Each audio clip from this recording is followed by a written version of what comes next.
sekolah SMAK Santo Carlos, para guru, pegawai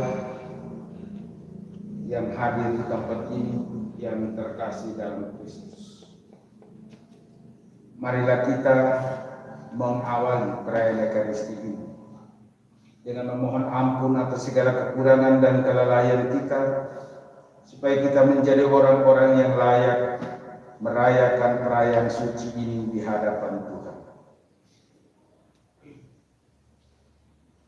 Saya mengaku kepada Yang Maha Kuasa dan kepada saudara sekalian bahwa saya telah berdosa dengan pikiran dan perkataan, dengan perbuatan dan kelalaian. Saya berdosa, saya sungguh berdosa. Oleh sebab itu saya mohon kepada Santa Praha Maria, kepada para malaikat dan Roh Kudus, dan kepada saudara sekalian, supaya mendoakan saya kepada Allah Tuhan kita. semoga Allah yang Maha Kuasa mengasihani kita, mengampuni dosa kita, dan menghantar kita ke hidup yang kekal. Amin. Kemuliaan kepada Allah di surga. Allah Bapa yang Maha Kasih, perencana dan penyelenggara hidup kami, cinta-Mu yang utuh dan sempurna telah melahirkan kami kembali menjadi pengikut Putra-Mu. Saat ini kami bersama-sama berkumpul di sekitar altar-Mu untuk bersyukur bersama atas tahun ajaran yang baru ini. Kami bersyukur atas berkat dan rahmat yang telah kami alami dalam perjalanan hidup kami. Semoga terang Roh Kudus-Mu senantiasa mengobarkan hati dan semangat kami untuk tetap bersama berjuang mewujudkan kaum muda yang beriman dan berkualitas. Jadikanlah perayaan syukur ini sebagai tanda bahwa Engkau senantiasa menyertai dalam rentang waktu ke waktu dalam seluruh hidup kami. Demi Kristus pengantara kami.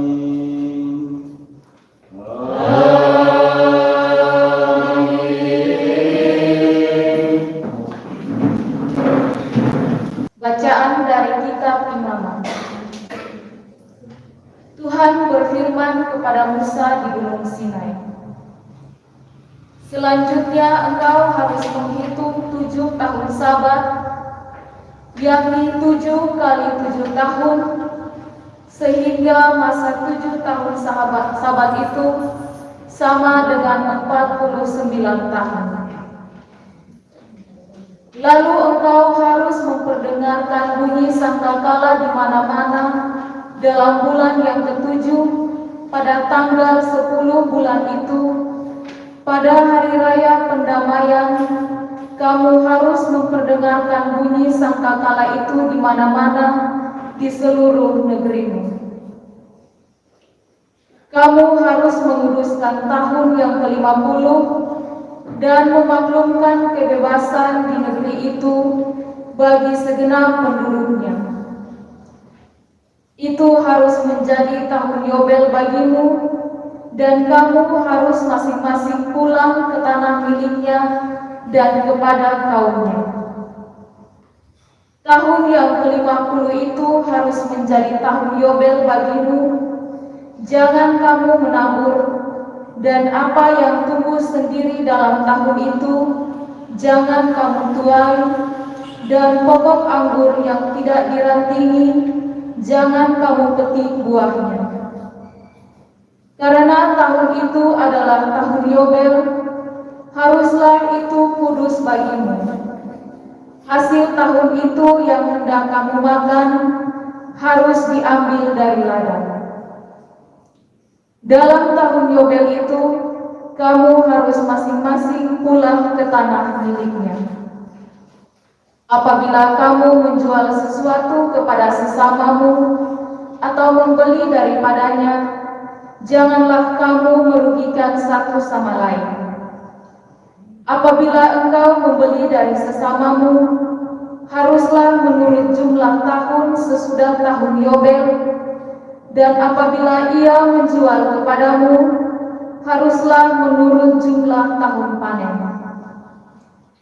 Makin besar jumlah tahun itu, makin besarlah pembeliannya, dan makin kecil jumlah tahun itu, makin kecillah pembeliannya, karena jumlah panenlah yang dijualnya kepadamu. Janganlah kamu merugikan satu sama lain, tetapi engkau harus takut akan Allahmu, sebab Akulah Tuhan Allahmu. Demikianlah sabda Tuhan.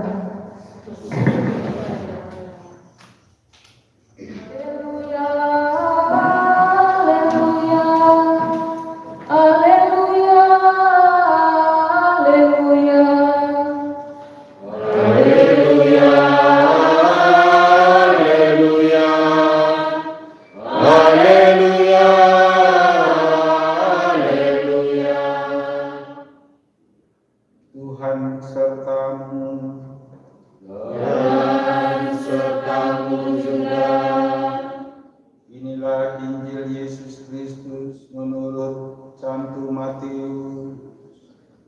Dimuliakanlah Tuhan. Pada masa itu sampailah berita tentang Yesus kepada Herodes, raja wilayah. Lalu ia berkata kepada pegawai-pegawainya, "Inilah Yohanes Pembaptis. Ia sudah bangkit dari antara orang mati, dan itulah sebabnya kuasa-kuasa itu bekerja di dalamnya. Sebab memang Herodes telah menyuruh menangkap Yohanes, membelenggunya, dan memenjarakannya berhubungan dengan peristiwa Herodias, istri Filipus saudaranya, karena Yohanes pernah menegurnya, katanya, tidak halal engkau mengambil Herodes ingin membunuhnya, tetapi ia takut akan orang banyak yang memandang Yohanes sebagai nabi. Tetapi pada hari ulang tahun Herodes, menarilah anak perempuan Herodias di tengah-tengah mereka dan menyukakan hati Herodes, sehingga Herodes bersumpah akan memberikan kepadanya apa saja yang dimintanya. Maka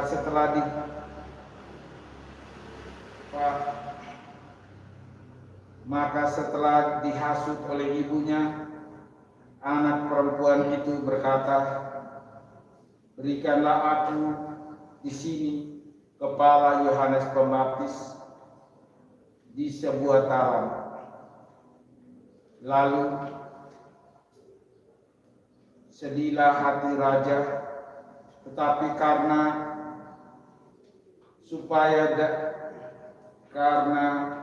sumpahnya dan karena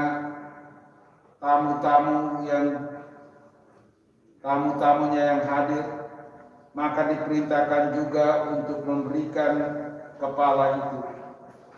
Disuruhnya memenggal kepala Yohanes di penjara, dan kepada kepala Yohanes itu diberikannya kepada gadis itu, dan ia membawanya kepada ibunya.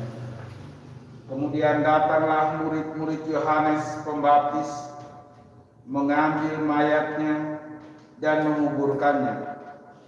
Lalu pergilah mereka memberitahukannya kepada Yesus.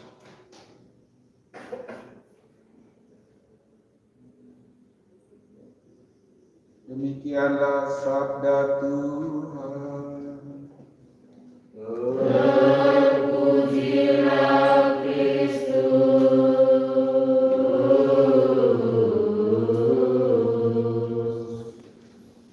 Tema dari perayaan Ekaristi. Tema umumnya kita membuka tahun ajaran baru. Tema yang kita buat semangat Santo Carolus untuk memacu semangat kerja SMAK Santo Carolus Benfu. Jadi kalau mau dijabarkan mungkin satu tesis penuh, sehingga kita misi 3 bulan mulai hari ini. Karena kapan kita mau sampai di kepala Yohanes Pembaptis ditaruh di piring? Kaitannya model apa?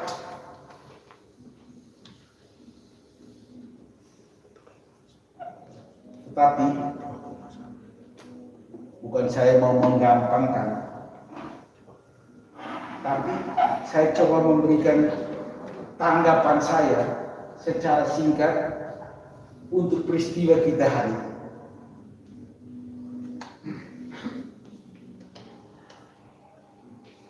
Saya tidak omong terlalu banyak spiritualitas Carolus Borromeus. Dia seorang uskup yang hebat. Saya juga tidak akan omong terlalu banyak tentang bacaan Injil Matius tadi. Saya hanya omong apa yang saya bisa pikirkan. Kita memanggil Yesus itu guru. Para muridnya pun memanggil dia guru atau rabi. Dan kalau kita panggil Yesus guru, maka kita yang lain ini berpangkat guru. Maka Yesus harus menjadi prototipe dari setiap guru yang ada di dunia. Prototipe.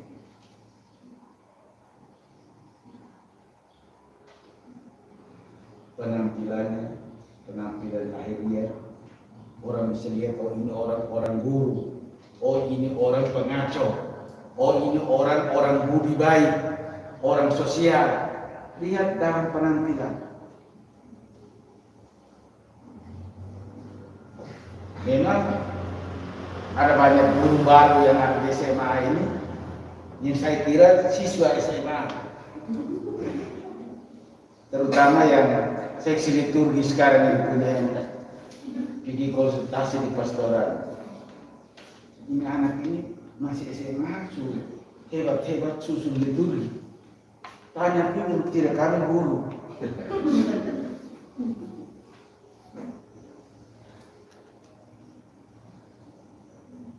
Itu bukan berarti kaum penampilannya mengkhawatirkan saya. Tidak khawatir. Kamu penampilan seperti figur yang harus dicontohi.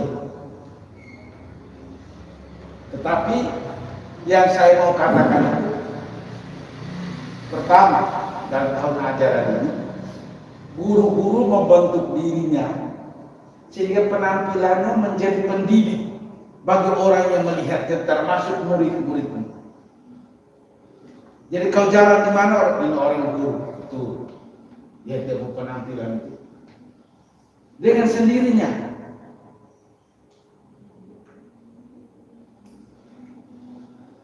Baik ibu bapak sampai dia meninggal, kita tidak perlu tanya dulu dia kerja, karena kita sudah tahu dia ini pasti guru.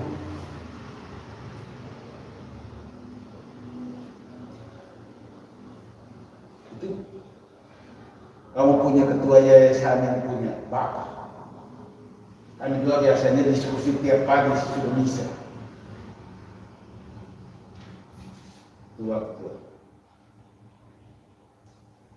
Memang Pak Epinya belum terlalu mirip karena dia bukan guru. Dia DPR.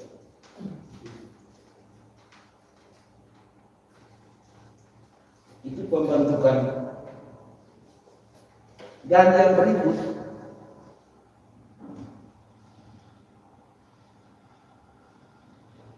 bagaimana seorang guru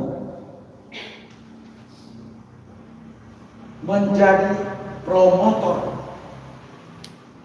perubahan kepribadian dari anak murid. Guru harus menjadi promotor.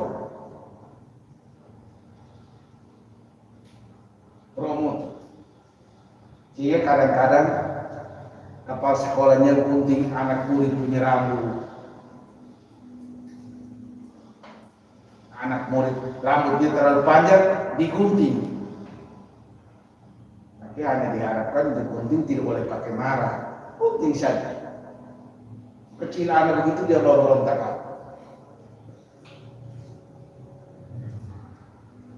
Gunting roknya. Karena anak-anak zaman sekarang ini kadang-kadang mereka mau pakai hal yang aneh-aneh untuk dapat dilihat, ditonton. Salah satu keanehan itu ialah pakaian mini.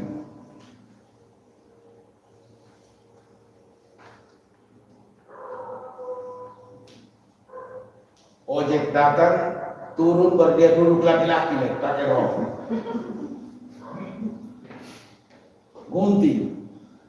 Bukan untuk marah dia, tapi untuk kasih tahu bahwa itu tidak cocok. Memang sekarang ekstrimnya rok panjang, itu ekstrim karena tiru pesantren. Jadi orang Katolik pakai itu tidak apa pakai saya, tetapi ingat itu contohnya pesantren. Nanti tinggal jilbab naik, seluruh aurat tidak dilihat. Tinggal musim panas model begini, pakai sapu tangan 10 baru bisa kering. Jadi itu merubah, menjadi promotor perubahan. Itu untuk kepribadian dulu. Nanti bagian pendidikan, ilmu-ilmunya. Setiap guru yang ada sini kan punya ilmu sendiri-sendiri. Maka guru-guru kami dulu lebih hebat kami. Satu guru semua ilmu. Kamu punya ini guru yang mengajar tentang ilmu sapu halaman, dia hanya tahu sapu halaman. Bagaimana sapu kamar dia tidak tahu, karena tidak ada rumputnya di kamar.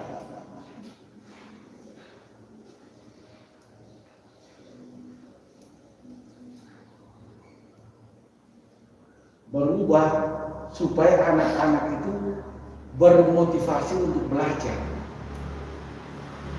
Jadi guru harus menjadi contoh untuk anak bertanya, kenapa guru itu tahu sendiri saya tidak tahu? Maka dia mulai cari tahu juga. Kenapa Pak guru saya yang sudah tua itu rambutnya tidak putih-putih? Oh dia pisemer, saya juga pisemer.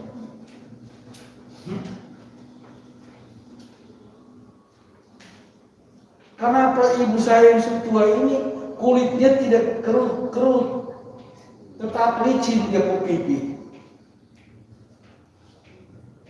Oh dia cuci muka di Lipo.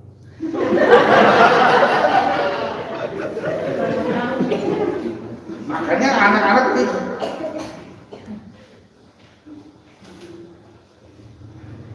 saya tidak tahu bukan tidak kerut itu kan cuci mukanya atau apa, tapi ini saya hanya ambil contoh saja supaya anak itu bisa mencari tahu kenapa ilmu matematika ini ibu itu gampang. Kita lahir cakar setengah mati, ibunya gampang sekali menjawab. Dia akan cari tahu metode untuk mengetahui ilmu ini model apa, sehingga mau streaming atau mau tatap muka langsung, pelajaran itu tetap dicerna.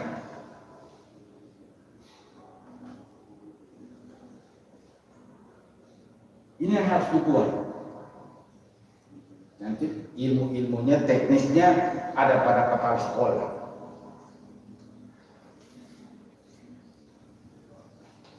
Saya hanya beritahu yang umum-umum saja untuk dibuat dalam tahun ajaran ini, supaya dengan demikian sekolah ini makin menarik. Sekolah ini makin menarik. Dan harus itu administrasi sekolah harus dibuat baik-baik supaya akreditasinya dia naik status.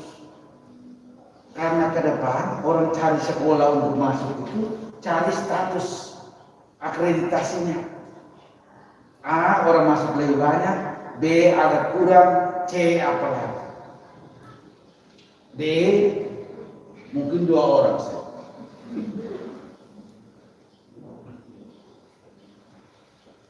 Kalau 2 orang sekolah negeri baik, tapi 2 orang kalau swasta, bos dapat berapa?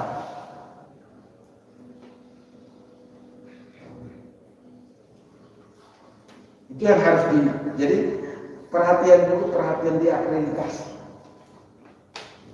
Dan ini tugas kerjasama yang betul antara yayasan dengan lembaga pendidikan.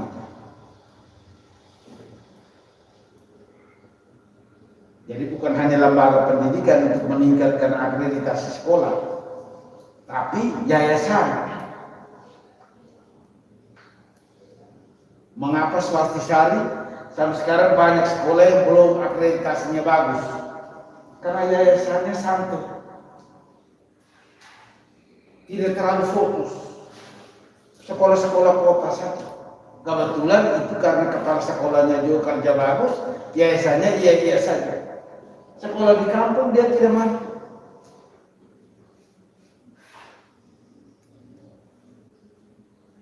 Kita punya ini yayasan dan 1 sekolah saja supaya ini kerjasamanya yang bagus. Saya lihat beberapa tahun ini kerjasamanya sudah bagus, sudah mantap. Hanya itu harus menghasilkan akreditasi yang baik. Ini Pak Kepala. Supaya sekolah ini harus menjadi sekolah yang favorit, yang disumbangkan oleh Proki Santo Yosef Pekerja Penfui kepada negara.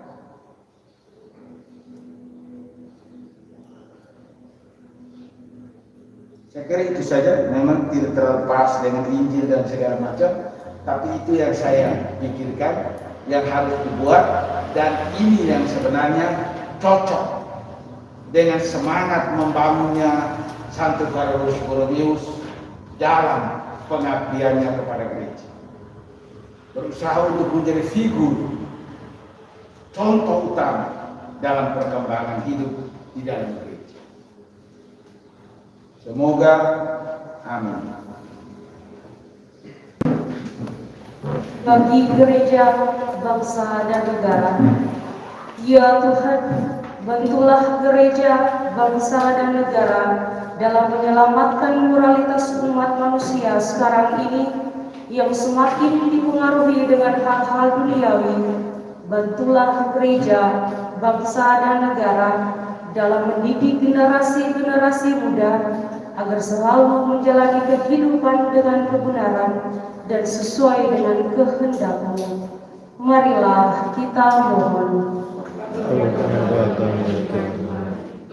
Bagi para pendidik, kepala sekolah, romo pembina sekolah, ketua yayasan, serta semua karyawan SMAK Sin Carolus.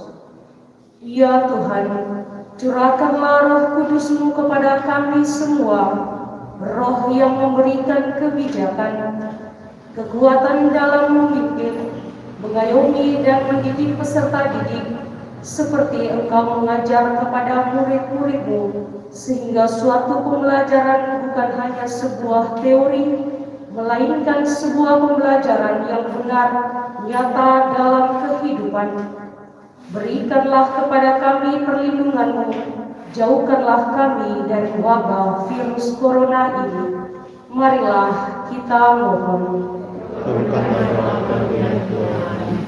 Bagi siswa-siswi SMAK Singkaros, ya Tuhan, berikanlah kepada para peserta didik kemampuan dalam menerima pembelajaran dari Bapak Ibu Guru. Berikanlah keyakinan kepada mereka untuk dapat mengikuti pembelajaran dengan serius dalam masa pandemi ini. Marilah kita mohon. Bagi kita sekalian yang hadir di sini, ya Bapa, semoga kami yang hadir di sini Engkau teguhkan untuk semakin menyadari panggilan hidup kami masing-masing dengan kesungguhan menjalankan tugas dan tanggung jawab kami seturut dengan kehendak-Mu. Kuatkanlah agar tidak lekas putus asa dengan tantangan dan cobaan yang kami hadapi. Marilah kita mohon.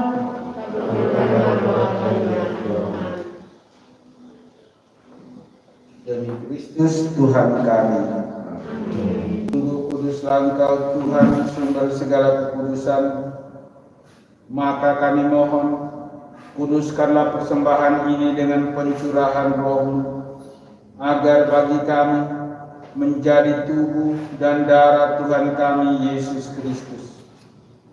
Ketika Dia diserahkan untuk menanggung sengsara dengan rela, Yesus mengambil roti, mengucap syukur, Dia memecah-mecahkan, lalu memberikannya kepada murid-muridnya seraya berkata, "Terimalah dan makanlah kamu semua, inilah tubuhku yang diserahkan bagimu."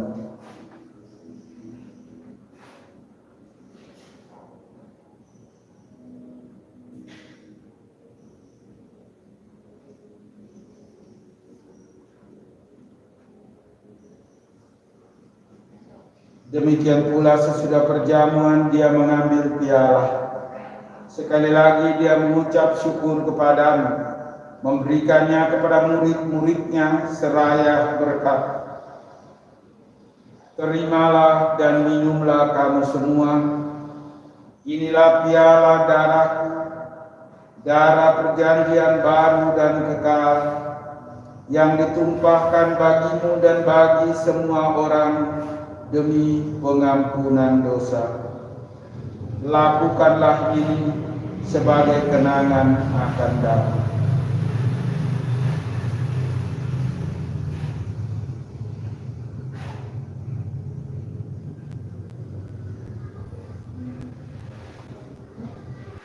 Lihatlah anak domba Allah, lihatlah Dia yang menghapus dosa dunia. Berbahagialah saudara-saudari yang diundang ke perjamuan anak domba. Ya Tuhan, saya tidak pantas Tuhan datang kepada saya, tapi bersabdalah saja maka saya akan sembuh.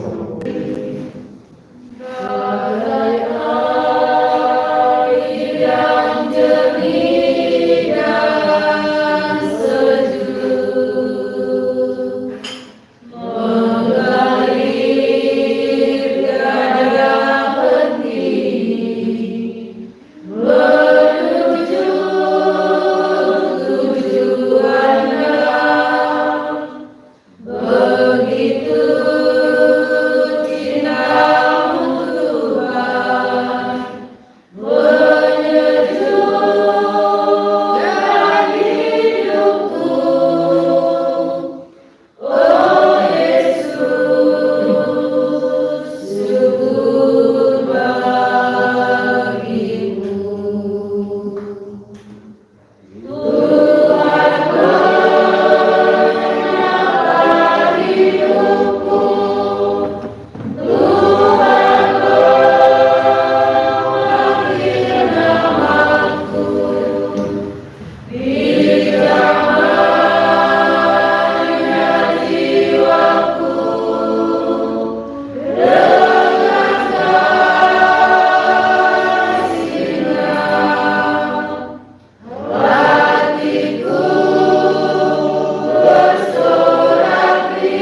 Tuhan bersamamu. dan bersama rohmu. Semoga kita sekalian dan seluruh kegiatan dan pengabdian kita dalam tahun ajaran yang baru ini dituntun dan diberkati oleh Allah yang Maha Kuasa, Bapa dan Putra dan Roh Kudus. Amin. Misa sudah selesai. Syukur kepada Allah. Kembalilah kita diutus. Amin.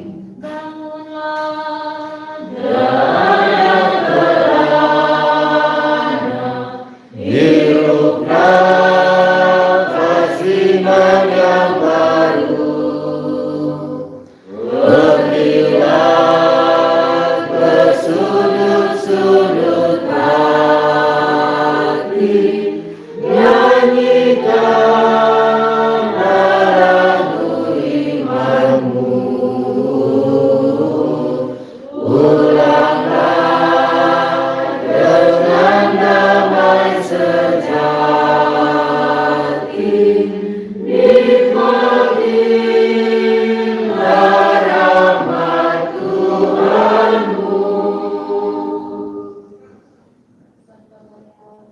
Doakanlah kami, doakanlah kami,